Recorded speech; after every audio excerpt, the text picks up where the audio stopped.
our farm features. Jacob is a Phillies fan. He is going to be our subject matter expert here. We're going to dive into the first of 30 teams, the Philadelphia Phillies. Yeah, super excited for this, breaking them down, starting in the NL East. Of course, a very tough, a very great division in terms of prospects. We mentioned James Wood earlier on in the episode with the Nationals, graduating CJ Abrams as well. So, yeah, can't wait to dive in. And, yeah, we'll get right started with the Phillies. We're going to be doing the Phillies and the Mets, two close, historic rivals. So breaking them down for two teams that, again, should be competing at the top of the National League once again this year as well. So get started with the top 5 prospects right now for the Philadelphia Phillies. You see right there, Andrew Painter, the right-handed pitcher. Talked about Grayson Rodriguez earlier. It was Painter and Rodriguez for multiple years as the pitchers kind of next up. He's right now number 16 in the MLB total rankings as well. He has an ETA of 2026. See what the Phillies do with their great pitching staff, with Luzardo, with Christopher Sanchez, who was runner-up in Cy Young. If there's room for Andrew Painter in 2026, I think he gets some opportunities maybe middle of the season, see how everything shakes out. And number 2, right there, you see him, Aiden Miller, shortstop, third baseman, infielder, MLB's number 32 prospect. Got a little taste of AAA ball at the end of the season, hit .333 in 8 games in the final month of the season with AAA, worked all the way up from single A to double A to triple A this past season in the Phillies organization. Number 3 was a hot topic around the trade deadline, and Justin Crawford, center fielder, left fielder, MLB's number 54 prospect. The Phillies, there was a lot of talk about bringing him up this past year in center, in left field, with struggles at the big league level. He provides speed, great contact. Also did a video on him for the trade deadline, going over what he brings to the table. The power is a bit lacking. He did struggle in the minors with strikeouts. He's a guy that, grounds on the infield. Defense has to play up. He has incredible speed on the base pass, but still looking to launch the ball more. A lot of beating the ball into the ground. So hoping to correct that moving forward. Number 4 is a recent first-round draft pick, Gage Wood. Some of you might remember him throwing a no-hitter in the College World Series for the University of Arkansas. He's number 4. He could be a quick riser with a 3-pitch mix. He just started rookie ball this past year. There were some murmurings if he's one of those guys that gets shot up really quickly because he has a reliever-like mix with a changeup, a curveball, and a mid to high 90s fastball. And number 5, Aroon Escobar, has really taken people by storm. Maybe a little right-handed shades of Jose Ramirez. I know a lofty comp, but hits the ball hard everywhere. A lot of home runs, got called up, struggled at the end of the season for Double-A Reading, but a big performance there for Aroon Escobar. Both him and Wood unranked in the top 100 for MLB. Awesome stuff. So I'm going to dive into each of those with you here. Pick your brain on a couple of them. We got a comment in our live chat from Froggy Fresh 88 saying Painter's mustache is one of one, which I have to agree. Pretty good stash he's got going on there. Andrew Painter. Very simple here. Health is wealth. He needs more innings. I was a big fan of how the Phillies organization in general handled last year. He hadn't played competitive baseball in a professional sense in about 2 seasons. So big gap. I'm kind of shocked to see they got to triple digits. 118 innings after missing 2 straight years of pro ball. It's about establishing a fluid, snappy motion that doesn't stress the elbow as much. We brought up the Tigers before. Again, I'm a big fan of their system, so I'll use them as a comp here again. Casey Mize, former number 1 overall pick, another top-end pitching prospect as soon as he got drafted. I think he's a perfect example. Had a lot of elbow issues, fixed his mechanics, leveraged the lower body a lot more, and Mize's side-by-side is one of the best models I think players like Andrew Painter and their training and coaching staff can take. It looks way more effortless. It's way less violent in terms of the torque of the elbow, yet the radar gun reads the exact same. That's what you want. And ultimately, that's what you want before someone has surgery. With Painter coming out, I want to see more than 118 this year. Ultimately, if you believe someone this high up is going to be a bona fide starter, which is what would garner a rating like that, you're going to want to see 130, 140 innings. These guys are playing in about 130 ball games, or they're playing a season of about 130 ball games as opposed to 162. If you can get in that sweet spot where all of a sudden you're big league ready and you can log 150 innings, that's my fine line for you're ready. You're not just patchwork in terms of filling out the back end of a rotation, and you need the Andrew Painters of the world. I know you got Wheeler in the rotation right now to fill out and be a 150 inning guy. So I think it's all going to come down to his mechanics, man. We've got him coming off 120 inning season roughly. If post-surgery he has a more efficient motion, and we're going to see that not just through tape, but whether or not he pitches more innings and we see elbow soreness on his injury report, that's going to be really big. Aiden Miller has an attribute I love in prospects, especially when they're a little more raw. He's walking a lot. He hit 264 across 2 levels last year, but the OBP is around 400. I like the patience. I like the plate discipline because let's be honest, right? We see it all the time. Someone's tearing the cover off the ball in AAA. They go to the majors. Matt Mervis comes to mind for me. I know he's doing well with the Marlins now, or he did this last year, but you call them quadruple A guys where they just can't get up there. I think the defining factor that buys a prospect a little more time when they're not able to time up the ball, they're walking. They're able to identify the slider low and away on 1-2 and work a bit of a longer count. Justin Crawford's a lot of fun, and this is where I want to toss it back to you, Jacob. In terms of speed, how excited does this make you as a Phillies fan, knowing not only do you have someone with the raw speed that Crawford has, but the rules of the game the last couple of years are advantageous. You have disengagement limits. You have a pitch clock to where there's going to be certain instances, especially when Justin Crawford eventually makes his debut, where he's stealing and the opposing defense can do absolutely nothing about it.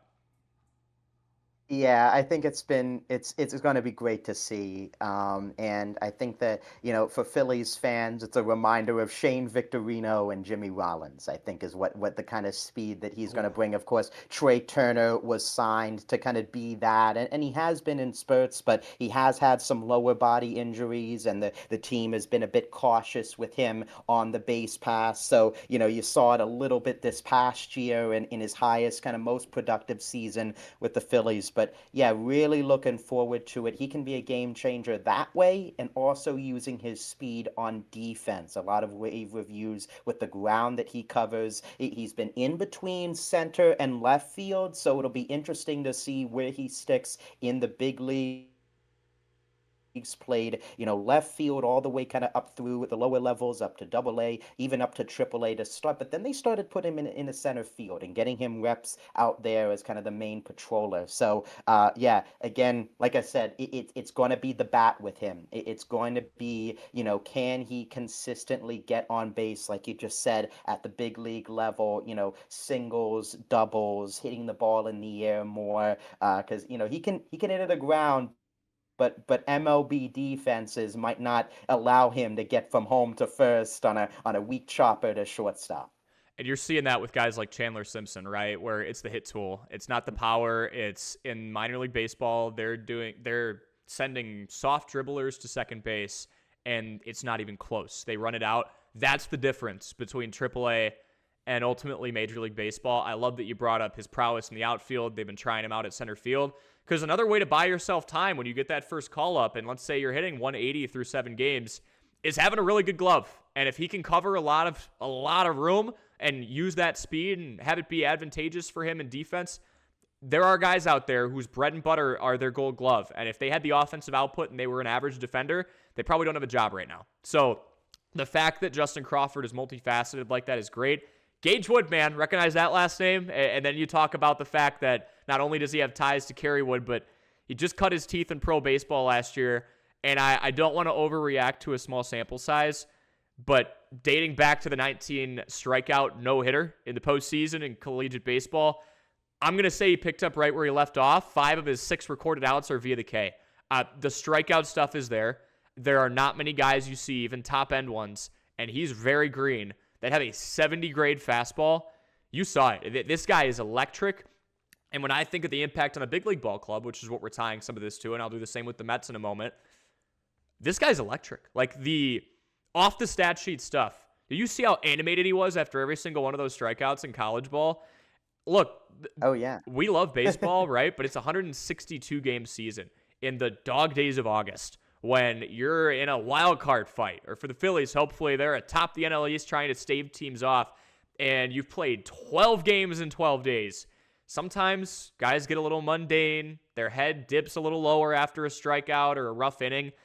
Gage Wood is one of those guys I want on my team in the dog days of summer. So I love the body language is what I'm getting at. I think that's really going to galvanize the whole group. Escobar played across 3 different levels last year, started in low A, made his way all the way up to double A. Got some pop, got some speed, the maturity at the plate that I brought up in a prior instance with Aiden Miller, I believe kind of applies to Escobar here too.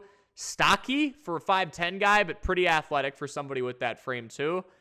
Got to be feeling pretty good if you're a Phillies fan and you're looking to the next generation, on top of the fact that your big league ball club is playing competitive as well.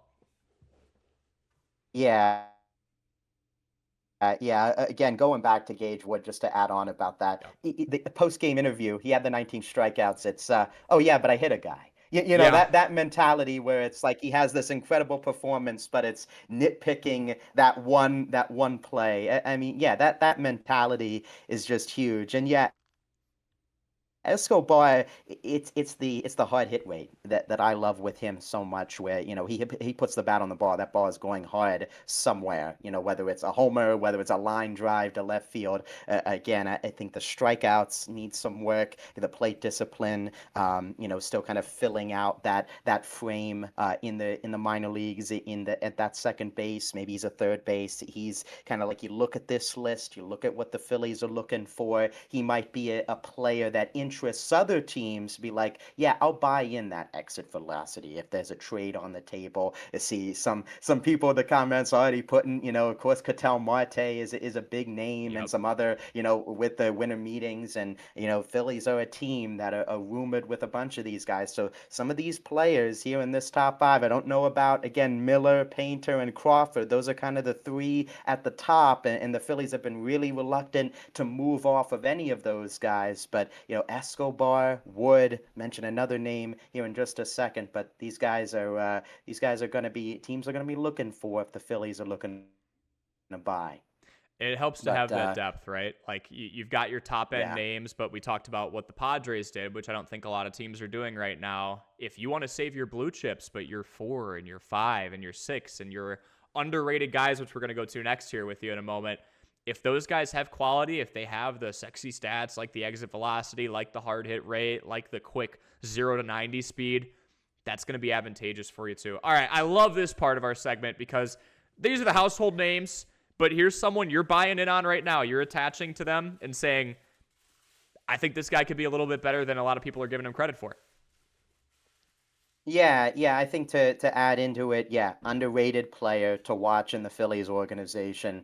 We're talking about the 4 or 5. I'm going right down to the 6 player in the Phillies organization, Dante Nori, the Phillies outfielder. He was the 2024 first round pick, the 27th pick in the first round just a few years ago, out of Toronto, Canada, was committed to play at Mississippi State, but chose to go with the Phillies and start in the minor league system. And in 12 Arizona Fall League games, we were just talking about the Fall League with Kevin McGonigal. He had an injury at the beginning of the Fall League, so it was even a question if he was going to play at all for kind of the Phillies and the representation. A 308 average, 822 OPS. He stole a handful of bags and hit an inside the park home run in one of those games as well. Another guy just like Crawford who impacts the game as an outfielder in so many different ways with his speed, with his bat to ball skills. And you see right there at the bottom, idol growing up Joey Votto, and even got a congratulatory text from the fellow Canadian following being drafted back in 2024. So has some great roots to fantastic Canadian baseball. So excellent bat-to-ball skills, been cutting out the strikeouts. Another guy that has really improved on his plate discipline from his first year. And just again, to further on the stats in the fall league, had a home run, that inside the park home run, 7 RBIs, 5 walks to 7 Ks, 308, 386, 436 slash line in 39 at-bats and 12 hits. And so, yeah, I think he's a guy that, again, going back to that system, he's someone that could leap up, especially with a Phillies team that is looking for outfield help, from younger outfield help. Are they going to trade for someone? I think he's someone that, looking at his ETA right now is listed at 2028. He's a guy that, if the Phillies give a 2-year, 3-year contract to, he's someone that's right there in 2027, 2020. Could jump up even higher if he continues his play. Talk about having a good role model. Joey Votto, in terms of his approach, his OBP, his walk rate, and he did something wire to wire for his career until he was a minor league baseball player in the Blues system, or the Blue Jays system, that I think every player should still take after, even though exit velo and OPS all reign supreme now. When there were 2 strikes, he choked up on the bat. He all of a sudden went into, I need to put this ball in play and play the situational game mode. And if Dante Nori is taking after somebody with that type of mature approach, that's a Hall of Famer, right? That is one of the best to do it at his craft in terms of being a stingy, stubborn, irritating at bat for opposing pitchers. Awesome stuff. We'll go into strength of the system next. When you look top to bottom with the Phillies farm profile right now, are you really confident it's going to turn out well for them? Yeah, I think the strength of the system right now, I think you have to look at the starting pitching. I think we mentioned Andrew Painter again, kind of leading the way, could be debuting this season as well. But talking about Gage Wood, again, we mentioned him earlier. He could fly up the system for the Phillies. Again, the fastball profile, that is going to look great moving forward. Again, has to, use it at the higher levels, seeing how teams adjust, mixing that in. I think that's something going back to Painter with his mix. His fastball, the struggles this past season, coming back from Tommy John. I think he was making the adjustment his first time in AAA. Guys were hitting that fastball. He's got to find a way to make it a little bit more deceptive. He has an excellent curveball, but guys were really teeing off on that fastball. So it's all about adding more movement there, looking to see that's a kind of a tweak, an adjustment this upcoming season. And then Gene Cabrera in there right in the middle as well. Another name to watch, over 100+ innings in back-to-back seasons. And this past year, coming off of a season where only a .214 batting average against in AA, the strikeouts went up, the ERA went down again, sub-4 at 3.81. He's been a consistent arm, someone that has an ETA right now of next season if potential injuries, come into play again. Not hoping for that at all, but he's a guy that could jump up to AAA next season and be in the mix for the Phillies as that young crop of pitching that they have. Another name to watch, another few guys to keep an eye on is Matthew Fisher, who they drafted in the 7th round under slot. He's a guy that has nasty stuff, that had top few round protection. And Moises Chase, who's coming back from Tommy John, was in the trade for Gregory Soto with the Orioles a few seasons ago. He's dealt with some injuries, but has shown flashes in spring training and his time in AA of some nasty stuff. So that's my strength. And again, those guys, some teams could covet them and look at them, for teams that need starting pitching in their system. Well, that's a big thing, Jacob. Before we go to weaknesses, is you guys have a surplus of riches there, right? You already have a starting rotation with numerous all-stars. Then you have your top-end blue chip, as long as he comes back as healthy and ramps up his innings and has that more fluid, snappy motion we were talking about, and Andrew Painter.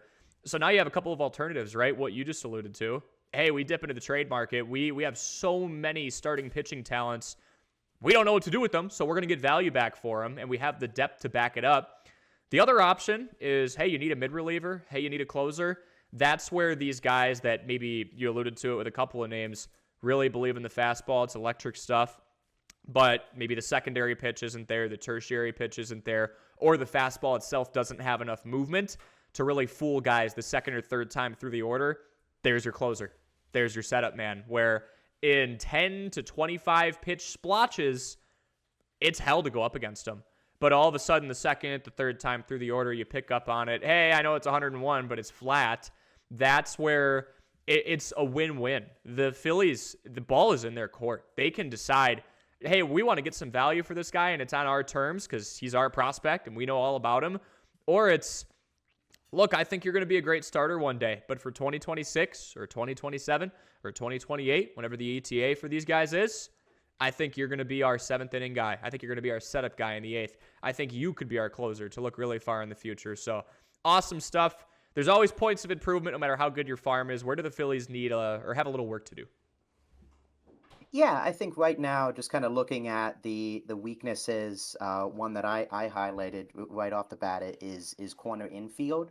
They have, as you see right there, Carson DiMartini, the number 13 prospect in the system, third base, has played kind of second base as well. And Keaton Anthony, who has played first base, DH, he's climbed up the system. He finished the year in AAA Lehigh Valley. These two guys, they're in that 13 to 15 range. They have value. They're still developing. DiMartini had a great this season. 2024, 2025 is a good contact guy, but there's not a ton of depth when you look at that top end talent. And for a team, of course, that has Bryce Harper, who's heading towards the back half of his career, Alec Boehm, there's a lot of questions surrounding his future with the team and what he brings to the table. That's an area for this team. We're talking about Aiden Miller earlier. He's a guy that you look at him, he's a shortstop all the way through and through, but I'm wondering if they might give him some more reps at third base this season upcoming in AAA to start to maybe get him ready on that corner, because they don't have a ton of players in that opportunity.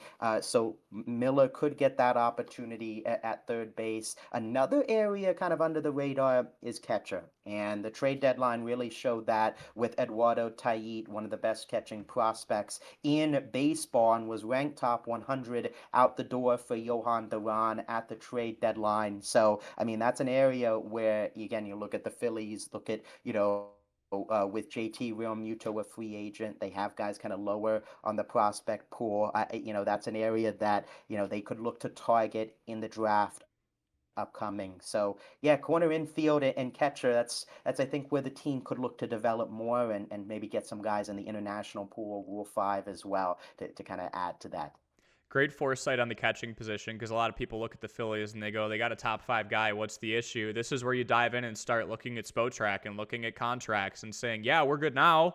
Are we good in 2028? Are we good in a couple of years? And what's our contingency plan if we don't dip into free agency and spend the big bucks, or go into the trade market and ultimately offload some assets that we have right now? Corner infield's tough, man, because you got to be able to pick a ball. You got to be able to have astute reaction time. And typically the expectation with your big burly first baseman or your rocket arm at third is they got to have some pop too. So you need to have a really good arm. You need to have reaction time. You can't be very error-oriented.